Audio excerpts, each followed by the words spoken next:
Next, this is column 2, we asked ourselves why we were angry. Why were they on our list? What are the reasons? And the big book on page 65 gives you examples of that.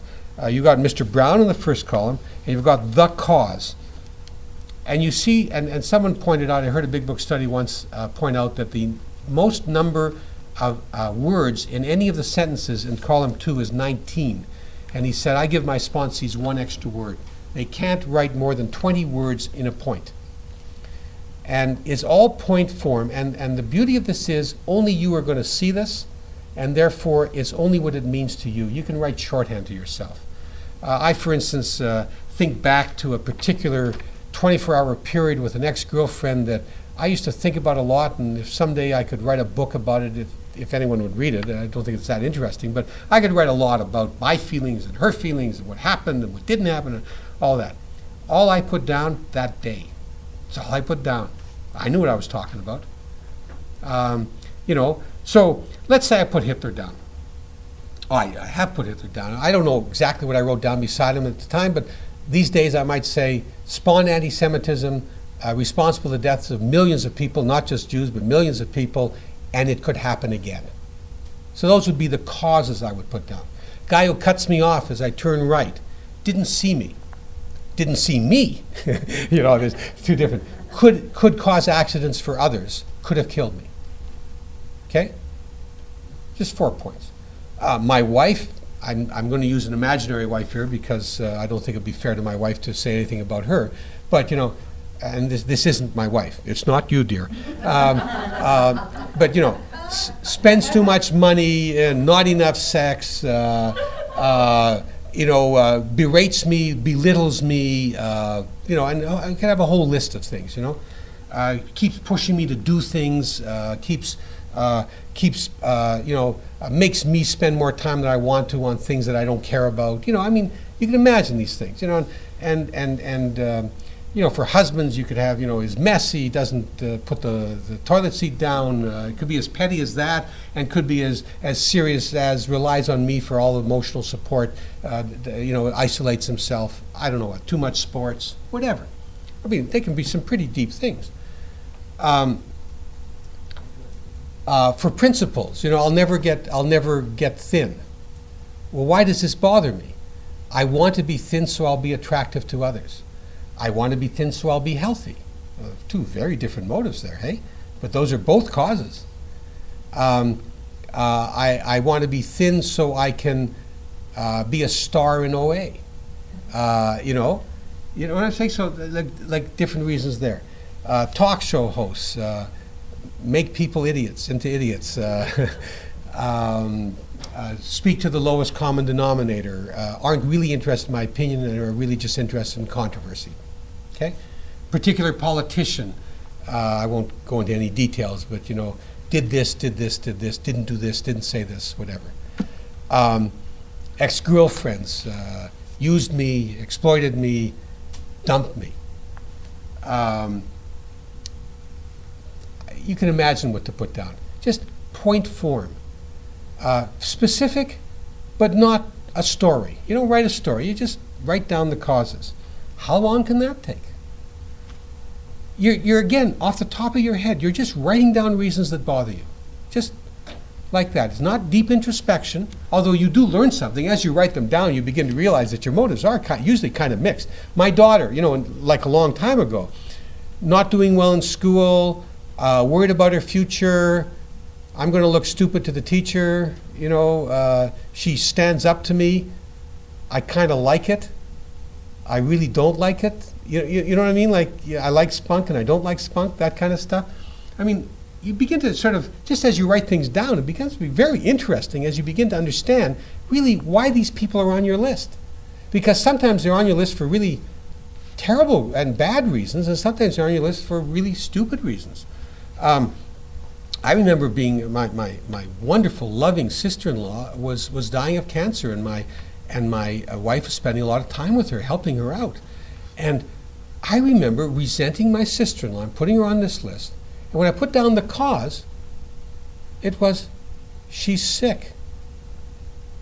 Oh, she's taking more time away from my wife than I want to give. oh, and I began to realize my reasons were progressively worse, that they were much more self-interested than I thought I was in relation to her, because I loved her, absolutely loved her. And yet I was resenting her for mostly bad, completely bad reasons. My grandmother in the last couple of years of her life, she suffered a stroke, and she lost her ability to do the one thing she loved in the world, which was reading. She already had difficulty with her eyes. She had difficulties with walking. She couldn't hear very well. She was really isolated in many ways, but reading was her life. And she lost that, and she became a relatively bitter person in her later years. Still very loving to me, but it was hard for her. She was very, very sad. And I realized when I put her down on my list the first time that, I grew up with her and with her husband, my grandfather, and my parents. We lived in a house all together. And they were, I was so close to them. And I realized that the last couple of years of my life with my grandmother had almost obliterated my memory of the first 24 years with her, which were glorious years. And as I worked through this, suddenly I remembered the whole past. And I realized my resentment against my grandmother was because she was sick. Duh, right? She was sick. And it all went away. Just writing it out, it went away. It was that wonderful just using this form. It doesn't always happen, but I'm just saying that sometimes you just realize, oh, that's why it bothers me. And it no longer bothers you. Sometimes just writing the name down, sometimes just writing the cause down does it. But we're not finished, but we're writing down the cause. So that's the cause. So again, we finished column 1. You may make 50 copies of this form. And you may write down on 50 pages a list in column 1 in each of the boxes. And then you've got column 2, and beside each name, you write down the causes in point form about why they're there. And then the big book goes on. It says, we asked ourselves why we're angry. That's column 2. And then column 3. In most cases, it was found that our self-esteem, how we feel about ourselves, our pocketbooks, money issues, our ambitions, our personal relationships, including sex, were hurt or threatened. So we were sore, we were burned up. On our grudge list, we set opposite each name our injuries, right? And that's the causes. And then we asked ourselves, was it our self-esteem, our security, our ambitions, our personal or sex relations which had been interfered with? And if you look at the form, you'll see that there's places for you to put X's underneath these subcolumns of self-esteem, security, ambitions, personal relations, sex relations, and is any fear involved. Just put a check mark. In England, they call it ticks. We call them check marks. And you do that beside each of the causes. So, for instance, beside Hitler, spawned anti-Semitism. Did that affect my self-esteem? Yes. It certainly affected my self-esteem, because as I grew up and suffered some anti-Semitism, not a great deal, but some of it, it affected how I felt about myself. Responsible for the deaths of millions of people, did that affect my self-esteem? Actually, no, didn't affect my self-esteem. So I wouldn't put a check mark beside that cause. The guy who cut me off didn't see me, that didn't affect my self-esteem. Didn't see me, that affects my self-esteem. Okay? So my recommendation, you could do it either way, but my recommendation is that you go down each of the sub-columns. You do all the self-esteem ones and all of the 10 or 20 or 30 pages of your forms, and check to see by each of the causes, not by the name in column 1, but by the cause in column 2, whether that has affected your self-esteem. So your self-esteem is how you feel about yourself. Has it affected it in any way?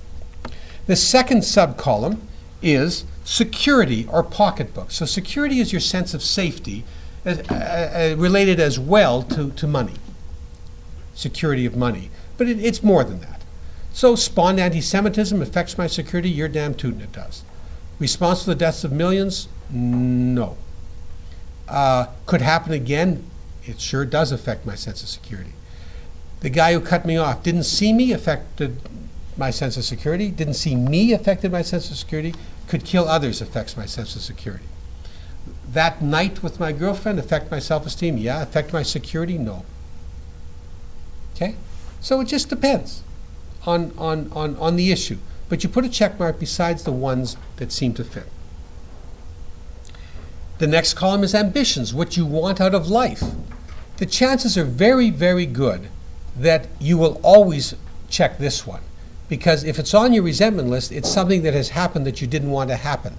And if ambition is what you want to have happened, clearly it has affected your ambitions. So generally speaking, the chances are good you would fill that out. Personal relations affected your personal relations. Spawned anti-Semitism affected my personal relations with people who were anti-Semitic to me. Not many, but there were some. Responsible for the deaths of millions didn't affect my personal relations. Could happen again.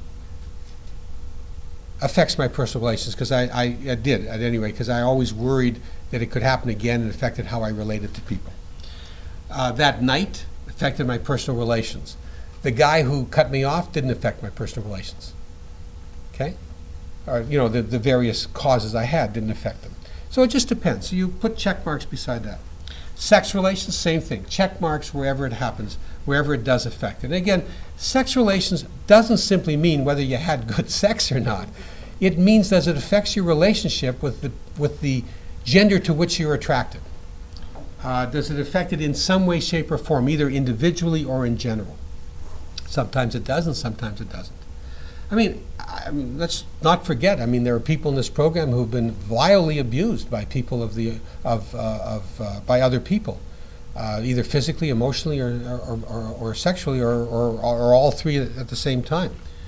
And when they put those people down, and they put down the causes. I mean, the causes may be very lengthy. There may be many of those causes, and you can bet and rest self-assured, because I've talked to a lot of people who suffered that those check marks are all the way through. Affects self-esteem, affects security, affects ambitions, affects personal relations, affects sex relations, and there's fear involved too. That they've got that all down there. And for some people and for some of the causes, I've had that all down there. With my parents in the early days of the program, a lot of those things would have been there, because my whole being was, and with my wife too, my whole being was intertwined with them, and so a lot of everything was checked off in there. The column is any fear there, because you'll notice that in the example given on page 65, fear is in there as well. So there's a separate column for fear. That's the first filling out of the first three columns of the resentment form. How much time can that take, and how much thought does it require? I would suggest very little time and very little thought. It's just writing down what's on your mind. It's not hard work. I mean, it can be very deep at times. I mean, if you're writing down some things that are truly, truly difficult to write down, of course it's not emotionally just a snap to write them down. But then you're not being asked to write down more than what's on your mind. Okay, page 65 right at the bottom, it says, we went back through our lives, nothing counted but thoroughness and honesty. When we were finished, we considered it carefully. So at the end of filling out the three columns, we're looking at it carefully. The first thing apparent was that this world and its people were often quite wrong. To conclude that others were wrong was as far as most of us got. The usual outcome was that people continued to wrong us and we stayed sore. Sometimes it was remorse, so we're writing also down things that we may have done that bother us. Like I may have stolen, and I write down the store I stole from, and then I may write down, took money from them or took goods from them, didn't pay them back. I feel guilty every time I walk into the store or something like that. I mean, that's the remorse. And then we were sore at ourselves. But the more we fought and tried to have our own way, the worse matters got. As in war, the victor only seemed to win. Our moments of triumph were short-lived. We're on page 66 now. It is plain that a life which includes deep resentment leads only to futility and unhappiness. I have a note here. Someone once said, you take poison and hope the other person dies. To the precise extent that we permit these, do we squander the hours that might have been worthwhile. That's true for anyone. Anyone who spends time on hatred and worry just wastes time. But with the alcoholic, whose hope is the maintenance and growth of a spiritual experience, this business of resentment is infinitely grave. We found that it's fatal. For when harboring such feelings, we shut ourselves off from the sunlight of the Spirit. The insanity of alcohol returns, we drink again, and with us to drink is to die. So if we shut ourselves off from the sunlight of the Spirit, then we'll start to eat again. And the form with all of the check marks is graphically very powerful, because when you look at column 3 with all of those check marks, you realize that the things that you've put down on paper, that the people, the institutions and principles that you've put down on paper are absolutely controlling major parts of you. How you feel about yourself, your self-esteem, how safe you feel, your security, what you want out of life, your ambitions, your relationships with other people, and your sex relations, and that you're full of fear. All those check marks are just going to hit you in the eye and say, you're wasting your time. The past is killing you. You can't feel good about yourself. You can't feel safe. You can't feel satisfied because what you want isn't happening. And you have lousy relationships. So it's grave.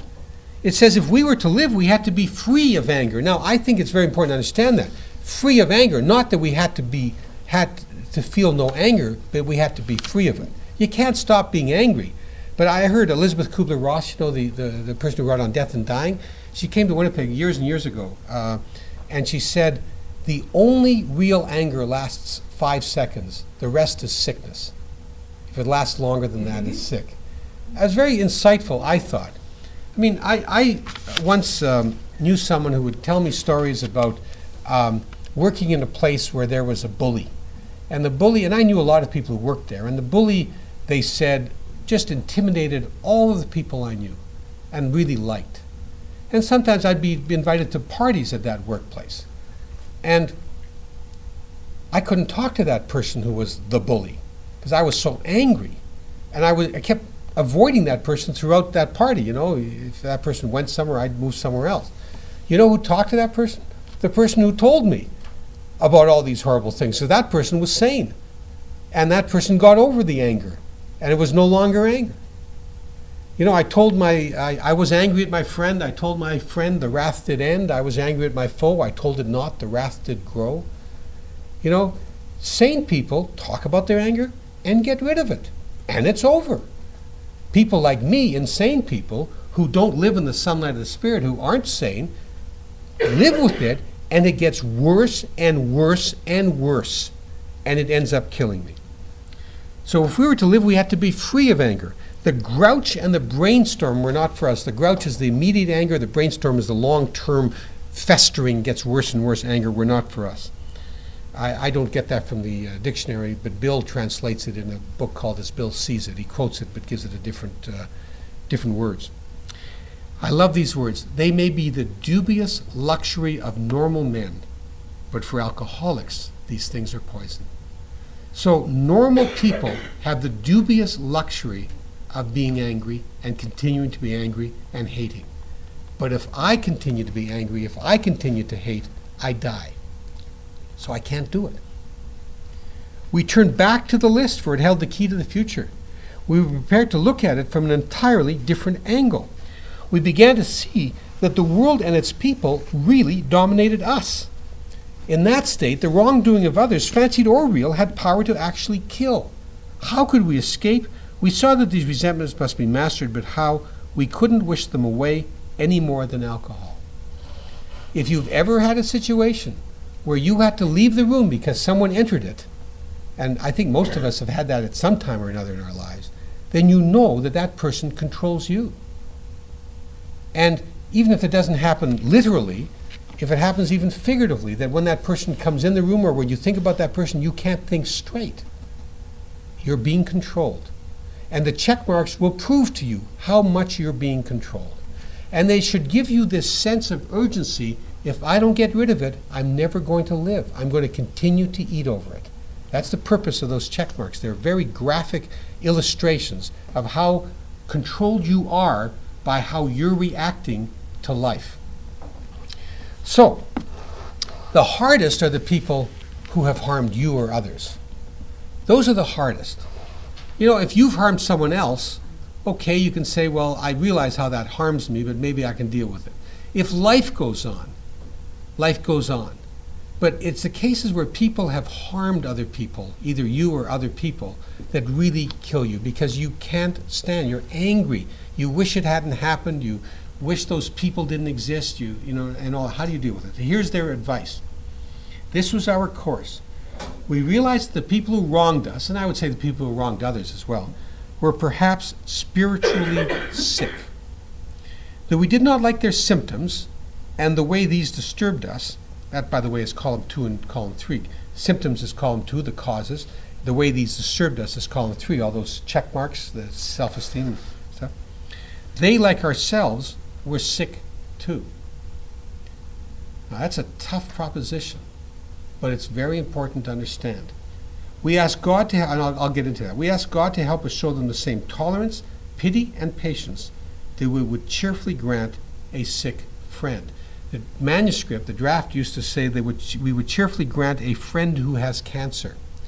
And I like that. A sick friend is fine too, but I like that because I use the example of a person who has a brain tumor. People who have brain tumor sometimes are affected by the pressure of the tumor to say things or do things that are aberrant or sometimes quite hateful. People with Tourette's syndrome will say things that they don't mean to say. People who are in extreme pain will say things that they don't mean. Children will say, "I hate you, Daddy," when they don't mean it. I knew a guy once who was really quite a grouch, and I found out that he has scar tissue all over his body from a burn that he suffered. He's always in pain. I'd be pretty grouchy if I were always in pain. When my wife, we were going to birthing classes, and they told us about the transition time when there was a 20-minute period where your wife might blame you for all the pain that you have caused her. She doesn't mean it. She really loves you. It's just pain and hormones working at the same time. And if my wife had said that to me, I would have understood it. She didn't, but if she had. So there are all kinds of times in our lives when we fully understand when people do things or say things that are hurtful. A person has a heart attack in the middle of driving and kills someone. What are we going to say about it? A person killed my friend or something? It was a horrible accident, but how can you blame a person who has a heart attack in the middle of something, right? So whatever it is, things happen, people do things, and we understand them. Can we not understand people who are in spiritual pain? Can we not understand because we ourselves are in spiritual pain? We know we're distant from the God we want to be close to. Can we not understand that those who do pain often have no other options? They don't know what their choices are in life, that they have grown up in a spiritual vacuum. How many abusers were themselves abused? I don't know what the figures are, but I'll make you bet it's over 80% to 90%. How many people who are terrible, awful parents grew up with parents who didn't give them much of a sense of what kind of choices there are in parenting? How many parents can't you say, if you had trouble with your parents, can't you say they tried their best, given the limited resources they had at their disposal? How many people who, and when I looked at Hitler, and when I looked at the commandants of the concentration camps, I saw people who did horrible things, horrible things, but who themselves, every time they did something horrible, became less and less of human beings. They weren't even animals. Animals wouldn't do what they did. They became complete non-human beings by what they did. They were, every act they committed made them less and less able to become human again. I did criminal law for a number of years, and I can tell you I hardly ever met a person who committed an offense, whether it was murder or whether it was, just theft, who didn't himself or herself have tremendous problems and themselves have issues such that I could say, "There but for the grace of God go I." I knew that. Very rarely did I meet anyone who was pure evil, and even those people were purely sick. Because pure evil people have no conscience, have no humanity. They simply do not know. They live a lie. They live in a completely different world from mine. Most people, though, suffer from delusions about the world. I mean, I'm a mediator and these days, and what I do is help people understand their misperceptions. And I can tell you, misperceptions arise so easily in our lives that we can assume that someone says something, we assume what that person means, when in fact that person has an entirely different reason. I just did a mediation where a supervisor and employee said to me individually, he hates me and has no respect for me. And I have a lot of respect for him. Same words. Both of them had the impression that the other one had no respect for the other, and in fact they each had tremendous respect for each other. And I know when it happened. I can even point to the time, and I did. I was able to point them to the time. The supervisor had been a supervisor for many years and was always a micromanager, had never really delegated authority to anyone. A new employee comes in to do a job, and the supervisor is so impressed by this employee that he says to the employee, you're in charge. Now, anyone who knew the supervisor would say, this is the greatest compliment that has ever been paid by this man to this other man, right? I mean, what an incredible compliment. To delegate authority and you're a micromanager, you must think this person is incredible, right? The person who took on the job had no idea of that and just said, well, of course I'm in charge, right? I mean, that's what I was hired to do. So they start off from a complete disconnect. And then if the supervisor has some suggestions to the person who is working it, the supervisor starting from the position of, I really think you're terrific, here are some suggestions to make you even better. But the person who's receiving this is just hearing, you're doing a lousy job. Here's what you're doing wrong. Never hears the good stuff because the supervisor says, well, I've already complimented this person beyond anything I could possibly imagine. Complete disconnect. So I know how disagreements and misperceptions occur all through our lives. How someone says to us, how are you? And we say, what the hell do you mean by that? You know? And yeah, ever happened to you? Good morning, what do you mean by that? You know? And yet sometimes good morning is just good morning, right? So because of that, because we're capable of doing that, all kinds of people are living in a world of fear and paranoia where anyone even saying hello to them is actually out to get them. And they lash out. So even the person who's done the sickest things, when you look at it from that light, you can feel tremendous pity for them. At the least you can feel pity. You're not asked in the big book to forgive. You're only asked to feel compassion and pity. You don't have to forgive a thing. Only tolerance, compassion, and pity. There but for God, the grace of God, go I. And the big book on page 552, many of you are aware of that passage, gives you, if you have trouble with that still, gives you another way of dealing with resentments. It's the story of a woman who knew she would drink over her mother. She'd been sober for, I think, 20 years, and she knew that if she didn't get rid of this resentment against her mother, she would drink. She didn't know what to do. And she comes across a magazine article. No one's been able to tell me what that article is. I've looked at it. All this is AA historians, but no one has yet been able to isolate that article. But it's an article written by a clergyman who says if you have a resentment you can't get rid of, if you are so angry at a person you can't get rid of, then do this. Pray for that person to have everything you want out of life to happen to that person. Pray for that person whether you mean it or not for 2 weeks, day after day. And at the end of 2 weeks, you will have overcome your resentment.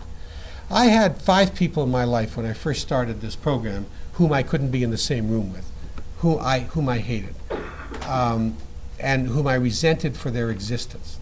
I won't go into details as to who they were, but they were 5 people.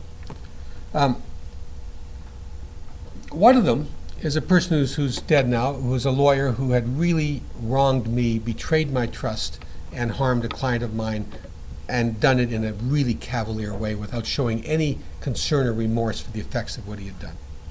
And he was really loved by a bunch of other lawyers who didn't know this, and I couldn't talk about it. It was a private, a confidential matter, so it's nothing I could, nor did I want to gossip about it anyway. And I wanted to resist the revenge motive that I felt, so I didn't want to talk about it. But I couldn't be I had a case against him, and I couldn't deal with him. I couldn't be in the same room with him, and at the same time, there was a case going on, and I was completely screwing up the case because I was in this case and I was thinking about, I just want to get that guy. I wasn't thinking about the case, I was thinking about dealing with it. So I took page 552, Okay, pray for him to have everything I want out of life. Well, what do I want out of life? What do I really want out of life? I want to be serene.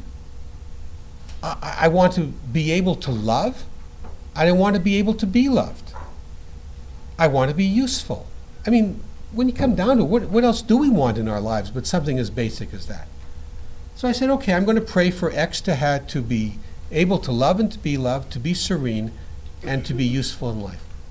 And I suddenly was hit in the head. This guy had none of that. He was on to his fourth marriage. Children from the first two wouldn't talk to him because of how he had treated his first two wives. He was a superficial guy who was liked only by people who didn't really know him. He was a drunk. He was taking all kinds of medication. Actually, he died at the age of 54 or something like that. He was killing himself with all of the addictions and the torments that he was living through. He had nothing I wanted out of life. And I immediately felt sorry for him. Sure, he had done something awful. But when he did something awful to me, he was doing something even worse to himself. He was losing part of his soul, if you will. Or, you know what I mean. I don't want to speak in any spiritual terms, but losing part of his humanity. Anyway. And I did the same with Hitler, who had no serenity, for whom there was no one he could trust, nothing he could love, a completely unlovable man. Oh, sure, people thought of him as incredible, but he knew the truth. I mean, he was looked up to as a god, but he was either fooling himself, and in his later years, I think he knew he was fooling others. He did awful things. I don't forgive those things. But as a man, I feel sorry for him. I can tell you, and I don't speak from personal experience here, that the people I know in this program who use this method to deal with the horrible assaults and abuse that they have suffered in their lives have all been able to use this to tremendous effect. They are no longer in thrall. They are no longer in captivity to the people who did those things to them. And because of that, they have found this method just absolutely incredible. So this is the way to overcome it, and it's been amazing. As you see, though, one important aspect of this is that the more they do harm to you or they do harm to others, the more they do harm to themselves. Now, this is going to become very important when it comes to amends. Because if you have done something to me and I continue to allow that thing to be done to me, I am doing not just myself harm, I'm doing you harm because you are continuing to do harm to yourself. And sometimes the greatest amend you can give to someone is to stop that person from doing harm to you. You notice it's not an amend to yourself, it's an amend to the person. Stop it. In a very simple, analogous situation, if I had a relationship with a person that was exploitative and was hurtful to me, emotionally abusive to me, and it's only an analogy. It certainly isn't anything like what's happened to people I know in this program. So I don't want anyone to think that I'm equating it. I'm just giving an example. For me to say, stop, this is wrong, don't do this anymore, this relationship has to end, is the kindest thing I can do to that person, as well as, of course, to myself, but the kindest thing I can do to that person is that person is no longer able to do that. Okay. The Big Book goes through all of this for one reason only at the moment, and that is to isolate our problems, to isolate where we've been at fault, because we can't figure out where we've been at fault until we've dealt with them. And by the way, because this is on a tape, I don't want to recommend non-OA literature, but if anyone wants to know about a particular book that really deals with this, I'd be happy to talk to them at another time, give you the name of it. But it's not OA literature, so I don't want to recommend it on tape. So the Big Book goes on. It says, referring on page 67, referring to our list again,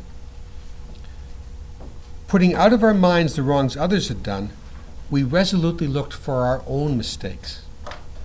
Now, on this form, you will see some dotted lines. And the Big Book says, putting out of our minds the wrongs that others had done. If you fold the paper on these dotted lines, you will end up with column 1 right across from column 4. So you got the two dotted lines, and you fold there, and you will find that column 1 and column 4, you will cross out, you will hide columns 1 and 4. There are two ways of doing it. You'll figure it out. You can fold the paper at any rate, so the column 1 and column 4 are right next to each other, because you want to put out of your minds the wrongs that others have done. And now you've got the name, and you've got the question, where had I been selfish, dishonest, self-seeking, and frightened? Now, what does selfish mean? Well, we found the definition of selfish in the discussion at the beginning of the chapter, how it works. The definition of selfish is wanting my way, period. For whatever reasons, wanting my way. So if I put down Hitler, where am I selfish in relation to Hitler? Wanting Hitler not to have existed. I want my way. Now, my motives are absolutely pure there. I lost no one in the Holocaust. My family lost no one in the Holocaust. We had come over, my grandparents came over in the early 1900s from so we lost no one. So there's no dictionary definition of selfish there. But there sure is the big book definition of selfish there. I want the past not to have occurred. I mean, it's just that simple. I want the Holocaust not to have occurred. Now, when it comes down to an ex-girlfriend I may have had, my selfishness may be a combination. I wanted to show her how love could overcome her problems. I suppose that might be virtuous in some way. I wanted to show her how I could help her overcome her problems through love. Well, a little bit more mixed motives there. And I wanted to exhibit her to other people to show that I could be attractive to beautiful people. Completely dictionary definition there. So those are three different selfishnesses in there where I want my way. So you can see that there's a whole mixture of reasons why. When my daughter was on the list when she was going through these difficult times, I would come up selfishness. I want her to do well. I want her to be different from who she was. And so many of my friends who grew up with difficult parents, one or both, would write down, I wanted my parents to be someone else's parents. I wanted someone else's parents to have been my parents. That's probably a better definition. And I wanted something different. So selfishness can be a whole gamut of things, and you'll discover different things as you go. Here you're doing some thinking. This is the only part where you're really doing some thinking. What does dishonest mean? Well, there are three kinds of dishonesty, it seems to me, at least. One kind of dishonesty is the kind we normally think of. You've stolen, you've lied, you've cheated, the fraud, the falseness, the active bits of dishonesty that we often do in our lives, that we've done in our lives. The second kind of dishonesty is lying to ourselves. When I put down, I want Hitler not to have existed, under dishonesty, I wrote down, he died before you were born. I mean, you have no power over that. What kind of a stupid wish is that? You're lying to yourself that somehow the world can change. The world that's already existed, that happened before you were born, should not have existed. There's a dishonesty there. Or a dishonesty in relation to girlfriends. You're living a lie. People will either be attracted to you or not because of yourself, not because of whom you got in your arm. Right? So there's this dishonesty of lying to yourself. As if love could solve everything. It didn't. I remember writing down about one of my girlfriends, you said to yourself, because I do remember saying this, she can give me all she's got and I'll show that love can triumph. And then she gave me all she had. Well, why am I mad at her for giving me all she had? I invited her to give me all she had. Believe me, love didn't triumph. But you know what I'm saying? Like that's a dishonesty to myself. And then there's a third dishonesty that I think is extremely important for OAers who are people pleasers, of which, as I said, many of us are. And that is that we don't tell the truth when the truth should be told. That we lie back and don't tell the truth. And it can be as simple as not saying something that should be said when people are gossiping about someone, or it might be as serious as saying, stop this action, this is wrong, I won't accept this. I'm out of this relationship. I mean, something as deep as that. Or it might be, as one of my friends discovered, I haven't told the family about the sexual abuse I suffered when I was a kid by this uncle who's still at this party and still being treated nicely by other people. And so other children might have suffered what I suffered. I mean, that's a dishonesty that my friend came to the conclusion that she had committed for a very long time. So dishonesty can sometimes be something very, very deep, and not just sort of being fraudulent to other people, but can be lying to yourself or not telling the truth to others. And I think that's a really, really important point. I'll finish the definitions of self-seeking and frightened, and then it'll be a good time to break.